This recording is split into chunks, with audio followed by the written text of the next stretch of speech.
안녕하세요. 안간사의 슬기로운 묵상 생활입니다. 주일 아침이네요. 레위기 15장 19절에서 33절입니다. 레위기 15장은 유출병에 대해서 말하고 있습니다. 어제는 남성의 유출병, 오늘은 여성의 유출병에 대해서 말합니다. 여인이 생리하는 기간도 부정합니다. 생리 중인 여인과 접촉하는 사람도 부정합니다. 옷을 빨고 몸을 씻어야 하죠. 하지만 이러한 유출은 자연스러운 것이죠. 그렇기 때문에 정결하게 되기 위해 어떤 희생의 제사를 따로 드릴 필요가 없습니다. 생리기간 후에 생리혈이 멈추지 않는 것, 그것도 부정한 일이죠. 이것이 멈추었을 때는 속죄제와 번제로 희생제물을 드려야 합니다. 참 복잡하죠.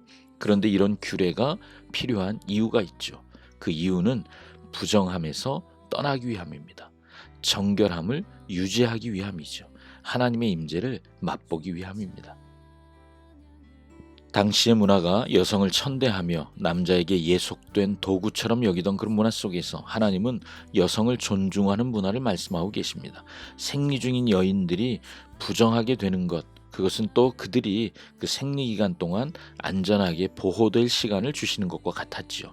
하나님은 지금 그들이 들어가 살아갈 가나안의 문화를 따르지 말고 하나님 나라의 문화로 살아갈 것을 말씀하고 계십니다. 거룩은 분리를 말씀하는 것이죠. 그런데 분리는 다른 방식의 삶을 의미하는 것입니다. 하나님이 죄라 말씀하시는 것이 죄이지요. 기준이 하나님의 말씀이란 말이잖아요. 그런데 가나안 사람들의 말을 기준으로 삼는다면 그게 가장 어리석은 선택이 되겠지요. 하나님의 말씀이 변화를 말씀하세요. 그런데 내가 지금 살아가는 내 삶의 방식이 익숙하다고 그 자리에 머물려고 하는 것은 기준이 하나님의 말씀이 되지 않는 삶을 선택하는 거죠.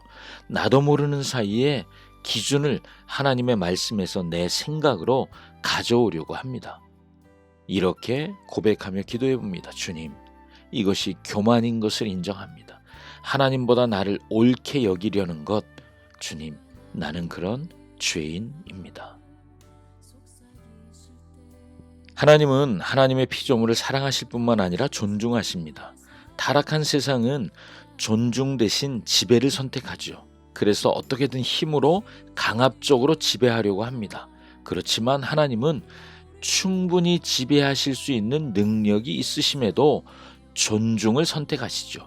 이제 가나안에 들어가 살아갈 이스라엘 백성이 이 말씀을 통해서 배우는 것은 공동체를 어떤 눈으로 바라보아야 하는가 하는 것이죠. 하나님의 임재 가운데 거한다는 것, 그것은 자연스럽게 하나님 나라의 원칙을 배우는 삶을 사는 것입니다. 하나님의 임재는 영향력이 있습니다. 오늘 주일 예배 가운데 하나님의 임재를 사모하십니까? 그 임재의 영향력 가운데 더 깊이 거하는 하루, 또 예배의 삶이 되시기를 축복합니다.